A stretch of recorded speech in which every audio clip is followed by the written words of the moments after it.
عرفت انہ الحق، حضرت عمر رضی اللہ عنہ فرماتا ہے کہ مجھے سمجھ میں آ گئی کہ حق کس کے پاس ہے، حضرت ابو بکر صدیق رضی اللہ تعالیٰ کے پاس ہے۔ قال ابو داؤد۔ تو اس حدیث کا خلاصہ تھا، جو مرکزی بات تھی وہ یہ کہ زکوٰۃ ادا کرنا واجب ہے، جس پہ امام ابو داؤد رحمہ اللہ نے عنوان لگایا ہے کہ باب وجوب الزکوٰۃ، کہ زکوٰۃ کا ادا کرنا واجب ہے، اس کو ترک کرنا یہ ایسا گناہ ہے جو صرف توبہ سے معاف نہیں ہوگا۔ اب اس میں کچھ تفصیل ہے۔ اس حدیث سے مستشرقین نے یہ بات نکالی ہے کہ اسلام تلوار کی بنیاد پہ پھیلا ہے۔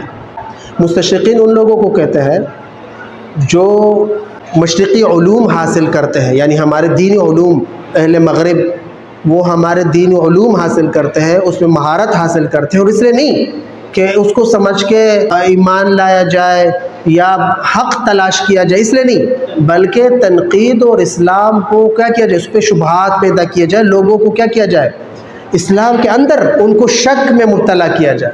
سب سے پہلے کوشش تو یہ کیا جائے کہ ان کو اسلام سے نکال دیا جائے۔ اگر ایسا نہ ہو تو دوسرا حربہ یہ کہ ان کو ایسے شبہات میں ملوث کیا جائے تاکہ وہ اسلام میں رہے لیکن ان کے دلوں میں وہ شبہات پلتے رہے اور اسلام میں وہ ڈگمگائے ہوئے۔ تو کیا کہتا ہے کہ یہ جو اسلام ہے یہ تلوار کی بنیاد پہ پھیلا ہے۔ تو یہ صراحتاً اسلام کو نہ سمجھنا، یعنی یا جو جہالت ہے اور یا یہ پروپیگنڈا ہے۔ یہ بات وہ شخص کر سکتا ہے جس نے اسلام کے تمام تعلیمات پہ غور نہیں کیا، تمام تعلیمات اس کے سامنے نہیں تھی، ایک بات لی اور پروپیگنڈا شروع کر دیا ایک ہی بات کو لے کر۔ جب یعنی جتنے بھی غلط لوگ ہیں جو آپ کو اپنے طرف مائل کرتے ہیں تو وہ آدھی بات لیتے ہیں، لا تقربوا الصلاۃ، قرآن میں لکھا ہے لا تقربوا الصلاۃ، نماز کے قریب بھی۔ ادھر حدیث میں آیا ہے کہ لڑو، لوگوں کو قتل و قتال، قرآن مجید سے وہ آیتیں جمع کرتے ہیں جس میں قاتلوا و قتلوا، قتال کا ذکر ہے۔ تو اس کا تو مطلب یہ ہے کہ یہ جو آپ لوگوں نے اسلام پہ لایا ہے یہ تلوار اور شمشیر کے بزور پہ لایا ہے، تو یہ غلط ہے۔ جس قرآن کی آیتوں سے وہ لوگ یہ استشہاد کرتے ہیں، یعنی قرآن مجید میں سورہ توبہ میں ہے کہ کفار کو قتل کرو جہاں کہیں بھی تم ان کو، حیث وجدتموہم وخذوہم واقتلوہم، کہ جہاں بھی پاؤ ان کو قتل کر دو۔ اس طرح یہ حدیث لے کے، تو یہ ایک بات ہے، حدیث کی تعلیمات کو، قرآن کی پورے تعلیمات کو دیکھ کے فیصلہ کرنا ہوگا۔ اسی آیت میں جو قرآن مجید میں سورہ توبہ میں آئی ہے جس میں یہ ذکر ہے کہ ان مشرکین کو کیا قتل کرو جہاں بھی تم ان کو پاؤ، تو اس کے آگے یہ بھی ہے کہ وَإِنْ أَحَدٌ مِّنَ الْمُشْرِكِينَ اسْتَجَارَكَ فَأَجِرْهُ حَتَّى يَسْمَعَ كَلَامَ اللَّهِ، کہ اگر ان مشرکین میں سے کوئی آپ سے کیا مانگے، پناہ مانگے، یعنی اپنے ملک چھوڑ کر آپ کے پاس آتا ہے اور ہمارے پناہ میں رہتا ہے تو ان کو پناہ دو یہاں تک کہ وہ اپنے امن کی جگہ کو پہنچ جائے، ثم ابلغوا مأمنہ، پھر ان کو ان کے امن کی جگہ تک پہنچا دو۔ اگر اسلام تلوار کی بنیاد پہ پھیلتا تو ادھر جانے کی ضرورت کیا تھی؟ یہ تو ہمارے پاس خود آیا ہے اور قرآن کہتا ہے کہ ان کو امن دو، اور جب تک رہ رہا ہے آپ کے پاس ان کو رہنے دو، جب جانا چاہے تو ان کو، یعنی جس کو آپ کہتے ہیں کہ مستأمن، جو ویزا لے کے ہمارے پاس کچھ وقت کے لیے آتے ہیں۔ اسی طرح اسلام کی تعلیمات میں سے جزیہ بھی ہے، حتی یعطوا الجزیۃ عن ید وہم صاغرون۔ اگر صرف اسلام ہی مقصود ہوتا اور دوسرا کوئی بھی کافر سے قابل قبول نہ ہوتا، کوئی اور صورت، تو پھر جزیہ کیوں جائز قرار دیا گیا؟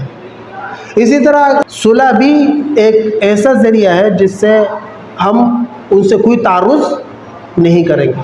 اور یہ جو آیت انہوں نے پیش کی کہ جس میں یہ ہے کہ ان مشرکین کو قتل کرو جہاں بھی تم ان کو پاؤ، تو اس کا ایک خاص پس منظر ہے۔ جب اس کو آپ اس پس منظر سے کاٹیں گے تو معنی کیا ہو جائے گا؟ بگڑ جائے گا۔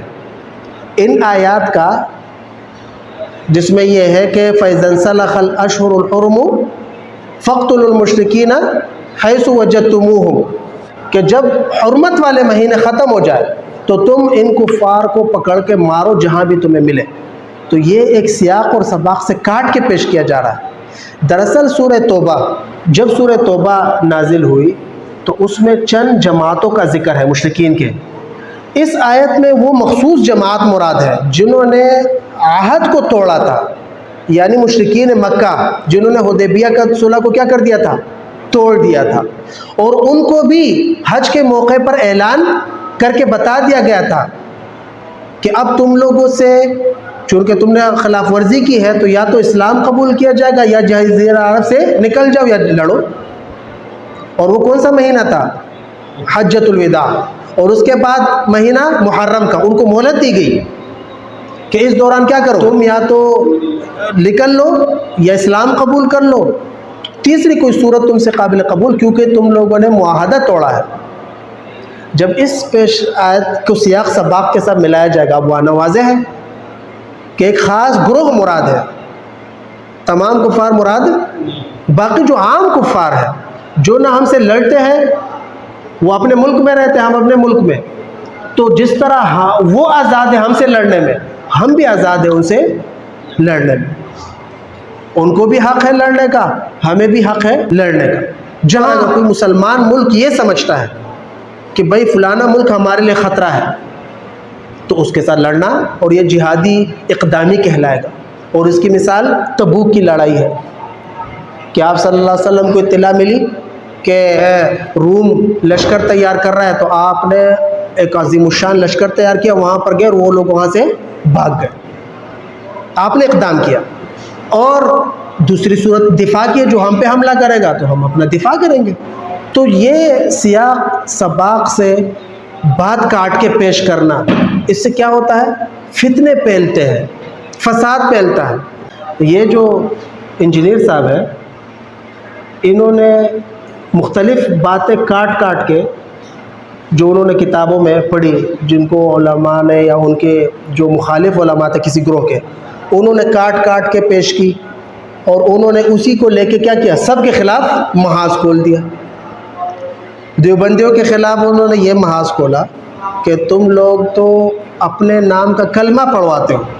اب یہ ایسی بات ہے کہ اگر میں کہوں، حدیث میں آیا ہے ایک آدمی یوں کہتا ہے کہ یا اللہ تو میرا بندہ اور میں تیرا خدا، کافر ہوگا یا نہیں ہوگا؟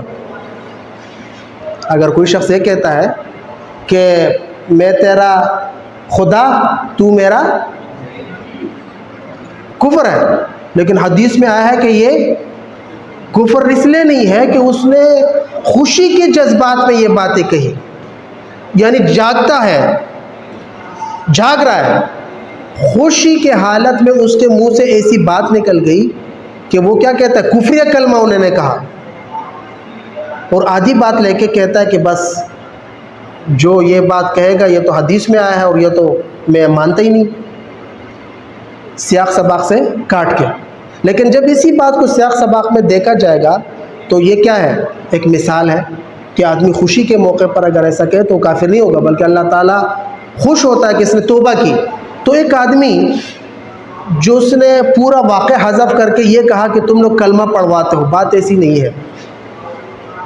ایک آدمی نے خواب میں دیکھا، خواب میں وہ کلمہ پڑھ رہا ہے لیکن وہ کوشش کر کے بھی وہ کلمہ نہیں پڑھ سکتا، اور کلمہ پڑھنے کے بجائے لا الہ الا اللہ اشرف رسول اللہ پڑھ رہا ہے، اشرف علی رسول اللہ پڑھ رہا ہے، کوشش کر رہا ہے۔ تو یہ ان کو کافی گرا گزرا، اور انہوں نے حضرت کو خط لکھا کہ خواب میں میرے ساتھ یہ واقعہ ہوا ہے۔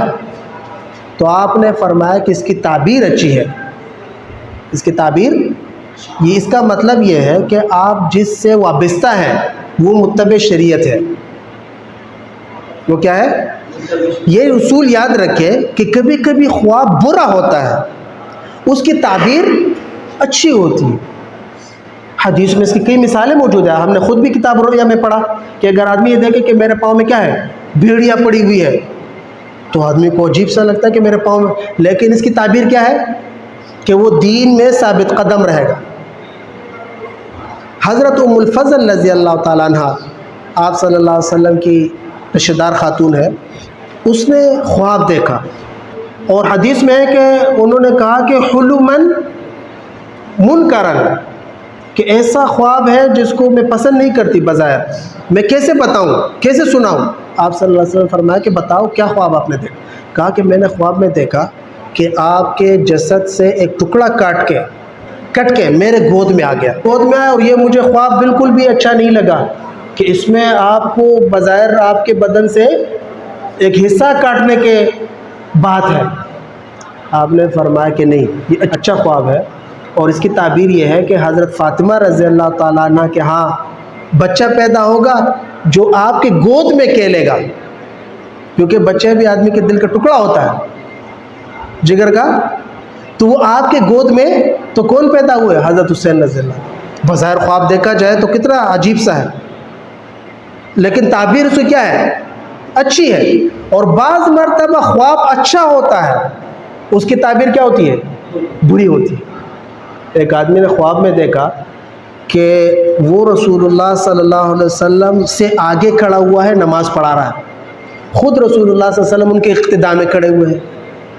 دیکھا جائے تو اچھا خواب ہے کہ بھئی امام تو اچھے آدمی کو امام بنایا جاتا ہے نا، اچھے آدمی کو امام بنایا جاتا ہے۔ خواب بظاہر اچھا ہے، لیکن اس کی تعبیر یہ نکلی کہ یہ آدمی گویا کہ مر گیا، یعنی جس نے خواب دیکھا تھا کہ فلانا آدمی نماز میں آپ صلی اللہ علیہ وسلم سے آگے کھڑا ہوا ہے، تو تعبیر دینے والے نے تعبیر دی کہ آپ نے جس کو یہ اس حیث پہ دیکھا ہے وہ مر گیا ہے۔ پتہ چلا وہ واقعی مر گیا تھا۔ کیوں؟ اس لیے کہ رسول اللہ صلی اللہ علیہ وسلم سے آگے بڑھنے کی دنیا میں جب زندگی ہو کوئی صورت نہیں ہے سوائے یہ کہ آدمی کا جنازہ آگے ہو۔ ایک صورت میں آدمی بڑے آدمی سے آگے بڑھ سکتا ہے کہ وہ جنازے میں رکھا ہوا ہو، اگر جنازے میں رکھا ہوا ہے وہ تو بڑھ سکتا ہے، تو رسول اللہ صلی اللہ علیہ وسلم پیچھے ہو اور یہ آدمی آگے ہو، یہ سوائے موت کے اور کسی چیز کی خبر، تو بظاہر دیکھا جائے تو کتنا اچھا خواب تھا۔ اگر میں فہرست بتاؤں جو حدیث میں بھی آئی ہے، ایسے خواب حدیث میں ذکر ہے کتاب الرؤیا میں کہ بظاہر وہ اچھے خواب نہیں تھے، لیکن آپ صلی اللہ علیہ وسلم نے اس کی اچھی تعبیر اور اس کا اچھا، اور بعض مرتبہ خواب اچھا ہوتا ہے۔ اگر ایک شخص دیکھے کہ بھئی وہ سفید کپڑے پہن کے ہوا میں اڑ رہا ہے آسمان کی طرف، تو اس کا مطلب یہ ہے کہ بس تیاری کرے۔ ویسے تو سب کو تیاری کرنی چاہیے، لیکن یہ اس کو اشارہ مل گیا کہ یہ جانے والا ہے جلدی۔ کئی سارے خواب ہیں۔ اب سفید کپڑے پہننا، ہوا میں اڑنا، دنیا میں اگر دیکھا جائے تو ایک کرامت ہو سکتی ہے، لیکن اگر خواب میں دیکھے تو یہ کیا ہے؟ بری تعبیر ہے اس کی۔ حضرت امام اعظم ابو حنیفہ رحمہ اللہ نے خواب دیکھا کہ وہ روضہ اقدس میں آپ صلی اللہ علیہ وسلم کی ہڈیوں کو جمع کر رہا ہے۔ اب بظاہر ان کو بہت ہی تکلیف ہوئی کہ کیسا خواب ہے۔ اس کی تعبیر ابن سیرین رحمہ اللہ نے یہ دی کہ جس نے یہ خواب دیکھا ہے وہ رسول اللہ صلی اللہ علیہ وسلم کی خدمت، دین کی خدمت کرے گا اور سنتیں جمع کرے گا، سنتوں کو جمع کرنے والا ہو گیا، تو اللہ تعالیٰ نے ان سے کتنی بڑی خدمت لی۔ اب یہ خواب کا واقعہ ہے، تو مرغی کی ایک ٹانگ، نہیں تم لوگ تو یہ کام کرتے ہو، نہیں تم لوگ تو یہ کام کرتے ہو، نہیں تم لوگ تو کلمہ پڑھواتے ہو، اس سے بڑی کوئی جہالت۔ تو خلاصہ بات یہ چل رہی تھی کہ وہ لوگ بات کو کاٹ کے، سیاق سباق سے کاٹ کے پروپیگنڈا کر رہے ہیں کہ بھئی اسلام جو ہے وہ کس سے پھیلا ہے؟ تلوار سے۔ اس پہ ہمارے اکابر نے کئی کتابیں لکھی ہے۔ اس سوال کا جواب ایک کتاب جو مولانا اعزاز علی رحمہ اللہ نے لکھی ہے، اس کا نام ہے کہ دنیا کو اسلام سے کس طرح روکا گیا۔ دیکھو الٹا جواب، الزامی جواب، یعنی تم تو کہتے ہو کہ اسلام کو کیا کیا گیا؟ بزور مسلمان کیا گیا، لوگوں پہ لاگو کیا گیا، لیکن ہم یہ کہتے ہیں کہ تم لوگوں نے لوگوں کو کیسے روکا؟ وہ چاہتے تھے کہ مسلمان ہو جائے، تم لوگوں نے کیسے؟ تو سوال کتاب کا نام رکھا کہ دنیا کو اسلام سے کس طرح روکا گیا۔ اسی طرح مولانا شبیر احمد عثمانی رحمہ اللہ کے جو بڑے بھائی تھے، دارالعلوم دیوبند کے محتمم تھے، انہوں نے ایک کتاب لکھی دنیا میں اسلام کیوں کر پھیلا، اور پاکستان میں جس نام سے چھپتی ہے وہ یہ ہے کہ اشاعت اسلام، یعنی اسلام دنیا میں کیسے پھیلا۔ بہت ہی جامع کتاب ہے، تقریباً 2 مرتبہ میں نے اس کا کیا ہے؟ مطالعہ کیا ہے۔ اس میں انہوں نے اسلام کے جو نقشہ کھینچا ہے، اسلام کی خوبیاں، فتوحات، اور فتوحات کے بعد لوگوں کے ساتھ مسلمانوں کا رویہ اور لوگوں کا خود مسلمان ہونا، تاریخ سے انہوں نے کیا کی ہے، واقعات اکٹھے کیے ہیں۔ اسی طرح مفتی شفیع صاحب نے ایک چھوٹا سا رسالہ لکھا ہے خاتم الانبیاء، اس میں انہوں نے اس سوال کا جواب دیا ہے۔ تو خلاصہ جواب کا یہ ہوا کہ یہ جتنے پروپیگنڈے ہیں، پروپیگنڈے کی بنیاد ہی بات کو عادی پیش کرنا ہے، ایک چیز کا ایک رخ پیش کرنا ہے۔ اگر کوئی پوری بات پیش کر کے پھر کوئی شبہ ہوگا، پھر لوگ کیسے مشہور ہوں گے؟ اگر آپ صحیح صحیح باتیں کریں، آپ ذرا دیکھیں، سرچ کریں کہ جو صحیح باتیں کرتا ہے اس کو کتنے لوگ سنتے ہیں، اور جو گڑبڑ کرتے ہیں ان کو کتنے لوگ سنتے ہیں۔ کہتا ہے کہ میرا پلیٹ فارم بہت بڑا ہے، تو اس لیے کہ تم سے کوئی فائدہ لوگوں کو پہنچ رہا ہے، ایسی کوئی بات نہیں۔ تم کیا گل کے لاتے ہو، لوگ یہ دیکھ رہے ہیں، تم کیسے کیسے نظریات پیش کر رہے ہو، لوگ اس کو دیکھتے ہیں۔ اچھا، دیوبندیوں کے خلاف اس کے پاس کوئی اور ہتھیار اور کوئی اور بات ہے ہی نہیں سوائے اس بات کی، اور وہ بھی وہ کیا کر رہا ہے، آدھی پیش کر رہا ہے۔ اگر پوری پیش کر دے تو کوئی شبہ نہ ہو، لیکن اس کا اصل رخ ہے کہ اس کی طرف زیادہ ہے، بریلوی کی طرف، کیونکہ بریلوی واقعی ایسی کچھ میں حرکتیں ہیں کہ جس کی وجہ سے ان کو زیادہ موقع مل رہا ہے۔ کبھی کیسی باتیں، کبھی کیسی باتیں، وہ ان کو لے کے کیا کر رہا ہے، کبھی مینز بنا رہا ہے، اور کبھی ڈرامے بنا رہا ہے، کبھی کیا بنا رہا ہے، کبھی کیا بنا رہا ہے۔ تو خلاصہ یہ ہوا کہ حدیث سے یہ بات سمجھ میں آئی کہ زکوٰۃ کا دینا واجب ہے۔ اس کا اگر انکار کرے گا کوئی، تو میں نے بتایا کہ ایمان نام ہی ماننے کا ہے، جو انکار کرے گا وہ کافر ہو جائے گا۔ اور دوسری صورت یہ ہے کہ مانتا ہے لیکن سستی کرتا ہے، تو توبے سے یہ معاف نہیں ہوگا۔ نماز کو مانتا ہے، پڑھتا نہیں، جب توبہ کرے گا تو جتنے دنوں کی نمازیں چھوڑی ہے کیا کرے گا، اس کو پڑھے گا، معاف نہیں ہوگی توبہ کرنے سے۔ کسی کا حق دبایا ہے، زمین، پیسے، کوئی اور چیز دبایا ہے، جب تک کہ واپس نہیں کرے گا توبہ قابل قبول نہیں ہوگی۔ ہاں، جو ان کے شخصی گناہ ہے، صبح سے شام تک آدمی سے مختلف گناہیں صادر ہوتی ہے، توبہ سے وہ گناہ کیا ہو جائیں گے، معاف ہو جائیں گے۔ تو یہ تو پہلی بات ہوگی کہ وجوبی الزکاۃ۔ اب آگے حدیث ہے عن سمرة بن جندب رضی اللہ عنہ قال باب العروض اذا كانت للتجارہ هل فيها من زکاۃ۔ سامان تجارت پہ زکوٰۃ ہے یا نہیں؟ عروض کہتے ہیں سامان تجارت کو، جس کے پاس سامان تجارت ہے کیا اس میں سے وہ زکوٰۃ نکالے گا یا نہیں نکالے گا؟ اس کے متعلق حدیث ہے کہ سمرة بن جندب رضی اللہ عنہ فرماتے کہ قال اما بعد فإن رسول اللہ صلی اللہ علیہ وسلم كان يأمرنا ان نخرج الصدقة من الذي نعد للبيع، کہ آپ صلی اللہ علیہ وسلم نے ہمیں حکم دیا ہے کہ جو چیز ہم خرید و فروخت کے لیے رکھتے ہیں، یعنی جو ہمارا مال تجارت ہے، اس میں سے کیا ادا کریں، زکوٰۃ۔ اس سے پتہ چلا کہ مال تجارت میں زکوٰۃ دینا، آدمی کے پاس جتنا بھی سرمایہ ہے، چاہے خام مال ہو یا تیار شدہ مال ہو، اس کا اندازہ کریں کہ یہ کل کتنے پیسوں کا ہے۔ 40 لاکھ کا سامان ہے تو 1 لاکھ اس میں سے زکوٰۃ دینا یہ ضروری، چاہے خام مال ہو یا تیار شدہ مال ہو۔ مشینوں پہ زکوٰۃ نہیں، یعنی اگر ایک شخص ہے، فیکٹری ہے، اس کے پاس ایک شخص کے پاس فیکٹری ہے جس میں وہ مال تیار کرتا ہے، کوئی بھی مال، مثال کے طور پر جیک بنا رہا ہے، گلاسیں بنا رہا ہے، کولر بنا رہا ہے، کوئی بھی چیز، تو جو مشینیں ہیں اس پہ تو زکوٰۃ نہیں، کیونکہ وہ نہ مال تجارت ہے، کچھ بھی نہیں، اس سے مال تجارت تیار ہوتا ہے۔ ہاں، جو خام مال وہ لیتا ہے، پلاسٹک وغیرہ خام مال، پھر اس کو مشینوں میں ڈال کے اس سے گلاسیں بن کے نکل آتی ہے تیار، تو اب یہ خام مال اور یہ جو تیار شدہ ہے یہ کل کتنی مالیت کا ہے؟ اس میں سے اتنا زکوٰۃ نکالے گا کہ اگر ایک شخص اس مال کا 40واں حصہ خریدنا چاہے تو وہ اس مال سے خرید سکے، یعنی اتنا مال زکوٰۃ میں دے کہ اگر وہ اس مال کا 40واں حصہ خریدنا چاہے تو خرید سکے، یعنی 40واں حصہ دینا ضروری۔ تو جو اسی طرح دکان ہے جس میں وہ جو ہے پرچون کی دکان ہے، جس میں آٹا، چینی، چاول کچھ بھی ہے، تو وہ دیکھے کہ میرے پاس دکان میں کتنی مالیت کا سامان ہے، اندازہ لگا کے پتہ چلا کہ میرے پاس اتنی مالیت کا سامان ہے۔ اچھا، سامان میں یہ دیکھنا ہے کہ وہ کتنے پہ بیچتا ہے، یعنی ایک ٹافی ہے جو اس کو پڑی ہے 8 آنے کی اور بیچتا وہ 1 روپے کے، تو 1 روپے کے حساب سے لگائے گا۔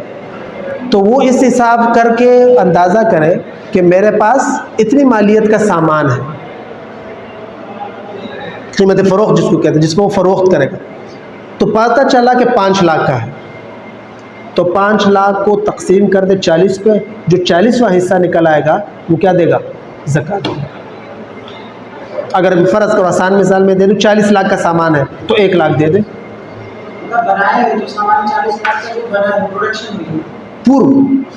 کل سامان چاہے جو تیار ہو یا خام مال ہو، سب کو ملا کے وہ اس میں بجلی کی بل یہ چیزیں نہیں ڈالے گا۔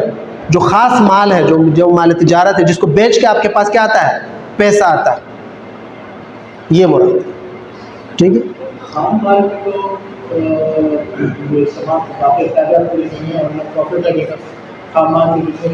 جتنے کی ہے آپ نے خریدا ہے اس کو 10 لاکھ کا، تو 10 لاکھ۔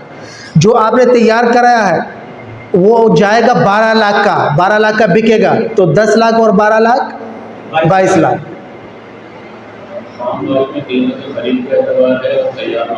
فروخت یعنی جتنے کا وہ ہے، اگر آپ بیچیں گے اس کو، خام مال کو اگر آپ بیچیں گے تو کتنا کہ جائے گا؟ اسی کا اعتبار ہوگا۔ خام مال ہی کو اگر آپ بیچیں گے تو کتنے کا بیچیں گے؟ جتنے پہ خریدا ہے نا، یعنی مارکیٹ میں اس کی وہی ریٹ چل رہی ہے خرید فروخت کی، تو جتنا کا وہ آپ بیچیں گے وہ، اور گلاس اور جو تیار شدہ مال ہے سب کا حساب کر کے جو پیسے بنیں گے اس کا 40واں حصہ نکالنا اور اس کو زکوٰۃ میں ادا کرنا زکوٰۃ کی نیت سے، اور فقیر کو اس کا مالک بنانا۔ ابھی میں نے اس کی پوری تفصیل کر دیا، آپ مالک بنائیں کس کو؟ فقیر کو، اور تنخواہوں میں دینا اس کو، یا اس کو مریض کے علاج میں اس کو آپ نے صرف کر دیا، یہ نہیں ہوگا۔ مالک بنا دو، وہ اس سے خود بھلے اپنے علاج کرے، یا دوائیاں کی شکل میں اس کو دے دی گئی، یا خشک کرا کے شہد کے شکل میں آنا پہ آپ نے ان کو دے دیا، کوئی بھی شکل۔